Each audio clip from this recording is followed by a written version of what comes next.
উমর রাদিয়াল্লাহু তাআলা আনহু কেমন শাসক ছিলেন? মদিনার বাইরের লোকেরা উমরের সুনাম শুনেছে, দেখা করার জন্য দূর দূরান্ত থেকে সবাই আসছে উমরের সাথে দেখা করবে। বাইরের প্রতিনিধিরা সবাই মিলে উমর রাদিয়াল্লাহু তাআলা আনহু আব্দু জাহানের প্রেসিডেন্ট, তার সাথে দেখা করার জন্য বিদেশি ডেলিগেট এসেছে, প্রতিনিধিরা এসেছে। মুহাম্মাদের রেখে যাওয়া উত্তরসূরি উমর, সে কেমন, তার বাসভবনটা কেমন হবে, চলাফেরা কেমন হবে দেখার জন্য এসেছে। আসার পর অন্য সাহাবীকে বলছে, তোমাদের মালিক কোথায়? আইনা মালিক হুকুম, তোমাদের রাজা কোথায়? খলিফার সাহাবী বলছেন, আমাদের তো মালানা মালাক, আমাদের কোনো রাজা নেই, বাল্লানা খলিফা ও আমির, বরং আমাদের খলিফা হয়, আমাদের আমির হয়, আমাদের কোনো রাজা থাকতে পারে না। ওই লোক বলছে, যাই হোক না কেন তোমাদের যিনি আমির তিনি কোথায়? ওই লোক বলল, ওই দিকে দেখা যায় মরুভূমিতে, ওই দিকে যান। কিছুক্ষণ আগে ওই দিকে গিয়েছে। ওই লোক ভাবলো ওই দিকে হয়তো বড় কোনো রাজপ্রাসাদ হবে, হয়তো কোনো মণিমুক্তা খচিত বাড়ি টাড়ি হবে, যেখানে আমির ঘুমাবে, আমিরুল মুমিনিন প্রেসিডেন্ট ঘুমাবে, এইরকমই তো হওয়ার কথা। এই লোক উমর রাদিয়াল্লাহু তাআলা আনহুর সাক্ষাৎ করার জন্য এসেছে, আমিরুল মুমিনিন, মুমিনদের আমিরের সাথে সাক্ষাৎ করার জন্য এসেছে। ভেবেছিল হয়তো খুব জাঁকজমকপূর্ণ অবস্থা, লাক্সারিয়াস কোনো লাইফ হবে, ওই দিকে যাওয়ার জন্য মনোনিবেশ করেছে। কাছে গিয়ে দেখে কোনো মানুষ আশেপাশে দেখা যায় না, ছোট্ট একটা রাখাল ছেলেকে দেখা যায়। বলল, এই দিকে কি আমিরুল মুমিনিন তোমাদের প্রেসিডেন্ট আছে নাকি?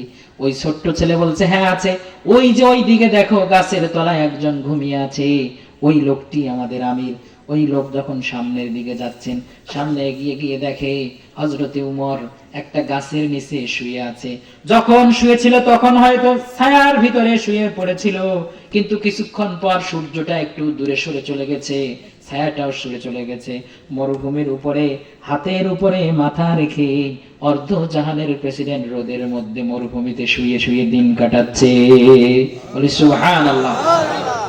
এই উমর রাদিয়াল্লাহু তাআলা আনহু বাইতুল মাকদাস ফিলিস্তিনে যখন আবু উবাদা ইবনে জাররাহ, খালিদ বিন ওয়ালিদরা মুসলমানদের বিজয়ের জন্য যখন ফিলিস্তিন জেরুজালেমে আসছিল, ওই সময়ে জেরুজালেমের যেই মেয়র ছিল সে বলল, তোমরা মুসলমানরা এসেছো এই অঞ্চলকে বিজয় করার জন্য, আমরা তোমাদের জন্য এই গেটকে খুলে দেব, আমাদের কোনো আপত্তি নাই।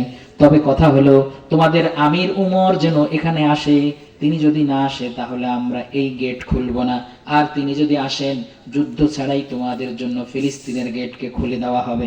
উমর রাদিয়াল্লাহু তাআলা আনহুর কাছে আবু উবাইদা ইবনে জাররাহ চিঠি লিখলেন, খলিফাতুল মুসলিমিন আমিরুল মুমিনিন, আমরা ফিলিস্তিনে এসেছি, আমাদেরকে সামনে ঢুকতে দেওয়া হচ্ছে না, বরং বলা হচ্ছে তোমাদের আমির যদি আসে তাহলে আমরা এমনি এমনি গেটকে ওপেন করে দেব। এই চিঠি বারবার আমিরুল মুমিনিন খাদেমকে নিয়ে ফিলিস্তিনের উদ্দেশ্যে রওনা হলেন।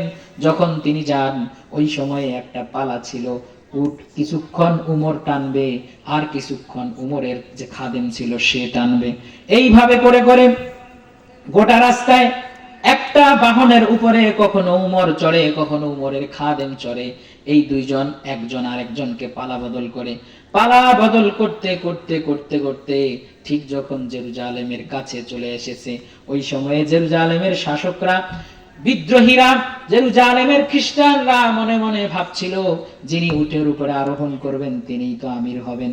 কিন্তু পালা বদল হতে হতে এক সময় দেখা গেল শেষ সময়ে সে উটের লাগাম টেনে যিনি যাচ্ছেন তিনি হচ্ছেন উমর, কিন্তু তারা বুঝতে পারে নাই।